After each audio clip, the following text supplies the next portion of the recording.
Big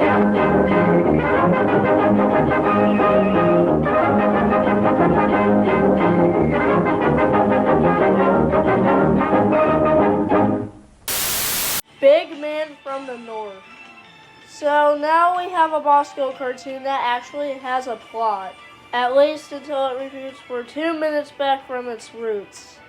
However, this does get back on track with an ending including an actually kind of fun and surprising brutal fight scene. This perfectly good violent cartoon gets a 6 out of 10. Ain't nature grand? Pretty much the only memorable thing is that Bosco is an unrepentant poacher, and it says how beautiful nature is. This is also a 4 out of 10. Ups and downs. So there's a bit in here where a dog purchases a hot dog. The hot dog suddenly comes to life. First they became friends and skip merrily away, both of them barking with delight. Okay, so that's a weird thing that happened. This one's weird because this legitimately feels like 2 separate cartoons. One where Bosco's a hot dog seller, and another he's a horse racer. With a little scenery in between the two. This definitely gets a 5 out of 10. Dumb Patrol. This one had real potential to be great. It's a good plot with some above average gags. The image of Bosco turning the dog into a plane and shooting conspicuous as bullets is truly enjoyable. Good thing something good happens in the climax.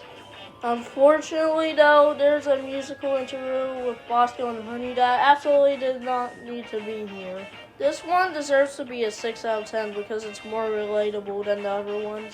Yodeling Yokels. Yep, yodeling. That's what we're doing. Yep, that's what we're doing.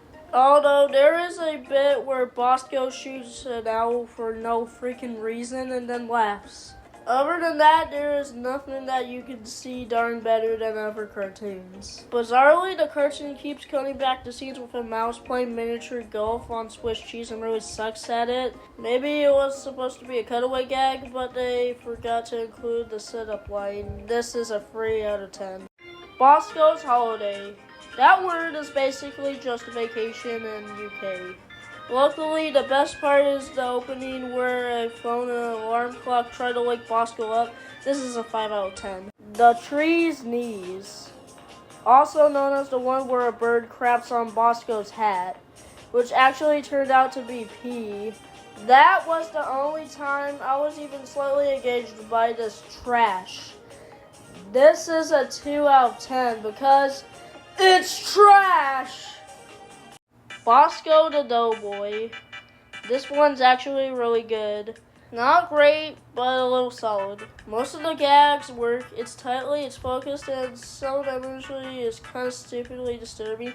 This is the first Looney Tunes cartoon that I think is actually good. You don't know what you're doing.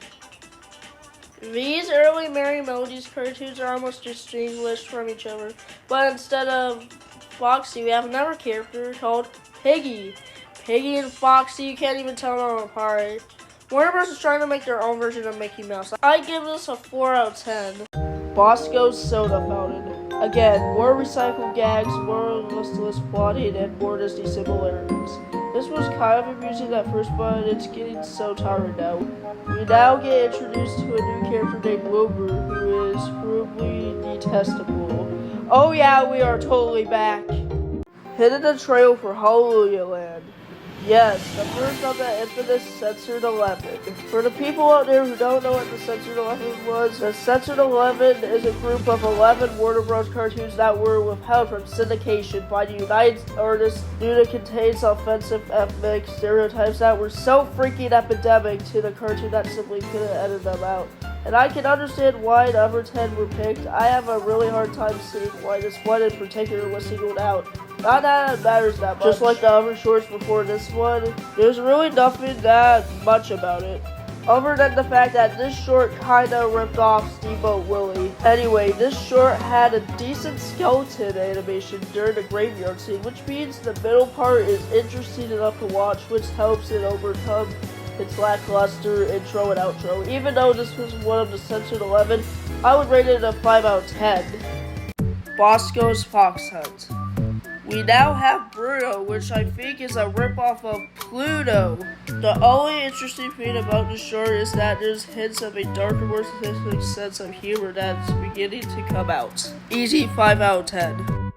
Red-Headed Baby. The first Looney Tunes short without Bosco or any other character, but instead includes just a bunch of one-shots. This one's surprisingly decent. It's still kind of bland and offensive, but there's some decent gags and the plot is okay. This is a 6 out of 10.